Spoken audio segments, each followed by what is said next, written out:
When Martha Hale opened the storm door and got a cut of the north wind, she ran back for her big woolen scarf. As she hurriedly wound that round her head, her eye made a scandalized sweep of her kitchen. It was no ordinary thing that called her away. It was probably further from ordinary than anything that had ever happened in Dixon County. But what her eye took in was that her kitchen was in no shape for leaving, her bread already for mixing, half the flour sifted in, half unsifted. She hated to see things half done, but she had been at that when the team from town stopped to get Mr. Hale, and then the sheriff came running in to say his wife wished Mrs. Hale would come too, adding, with a grin, that he guessed she was getting scary and wanted another woman along. So she had dropped everything right where it was. "Martha," now came her husband's impatient voice.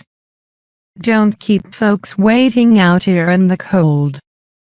She again opened the storm door, and this time joined the 3 men and the 1 woman waiting for her in the big 2-seated. After she had the robes tucked around her, she took another look at the woman who sat beside her on the back seat.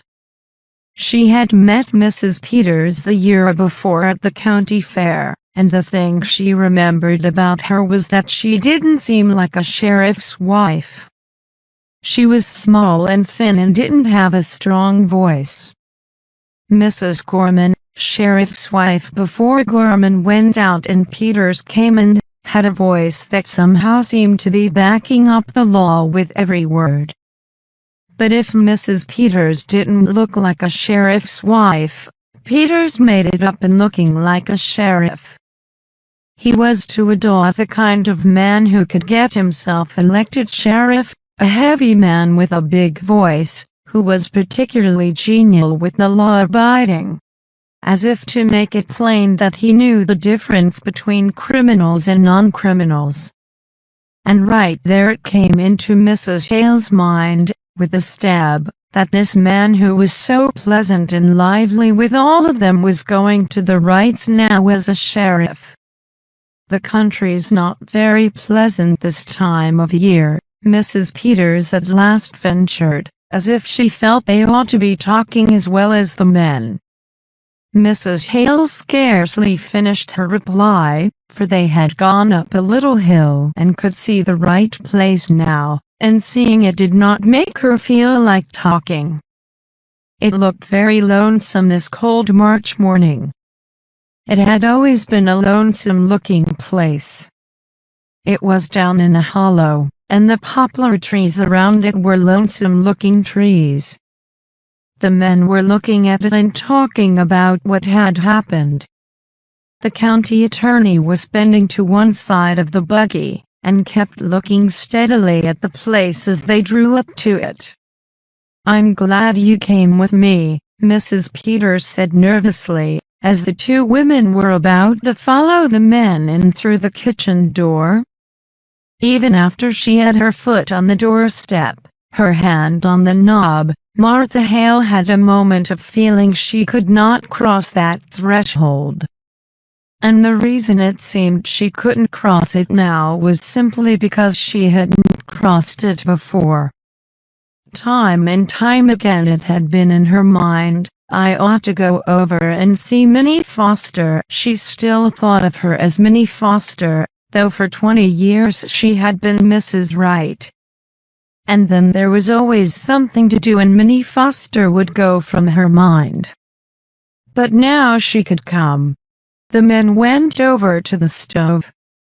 The women stood close together by the door.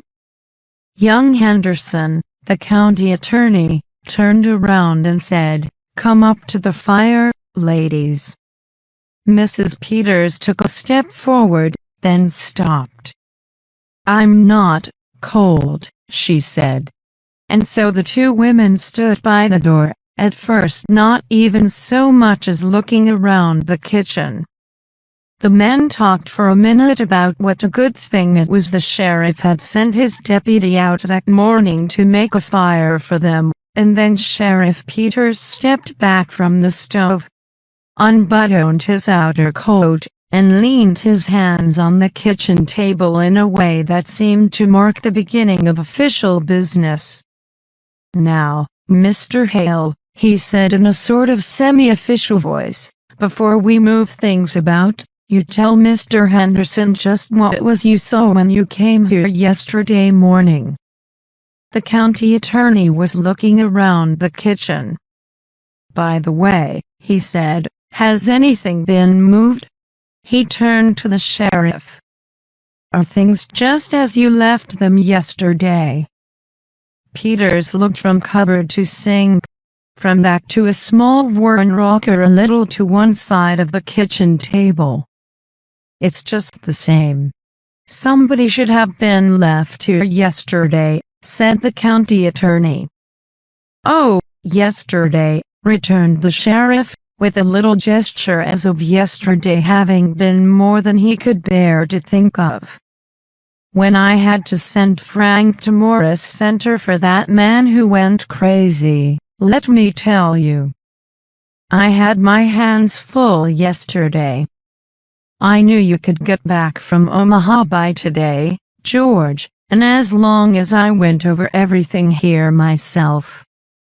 "Well, Mr. Hale," said the county attorney, in a way of letting what was past and gone go, "tell just what happened when you came here yesterday morning."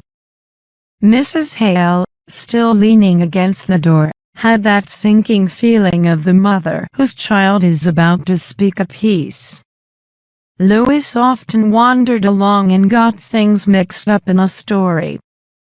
She hoped he would tell this straight and plain, and not say unnecessary things that would just make things harder for Minnie Foster. He didn't begin at once, and she noticed that he looked queer, as if standing in that kitchen and having to tell what he had seen there yesterday morning made him almost sick. "Yes, Mr. Hale?" the county attorney reminded. "Harry and I had started to town with a load of potatoes," Mrs. Hale's husband began. Harry was Mrs. Hale's oldest boy.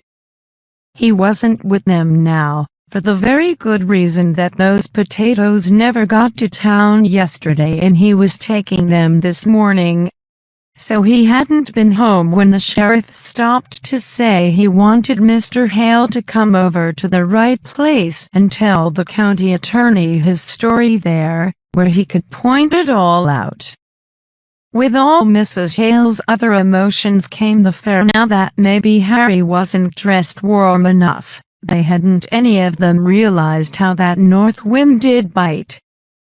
Please subscribe to Learn with Cartoon channel if you are not subscribed and share the video. Thank you for watching.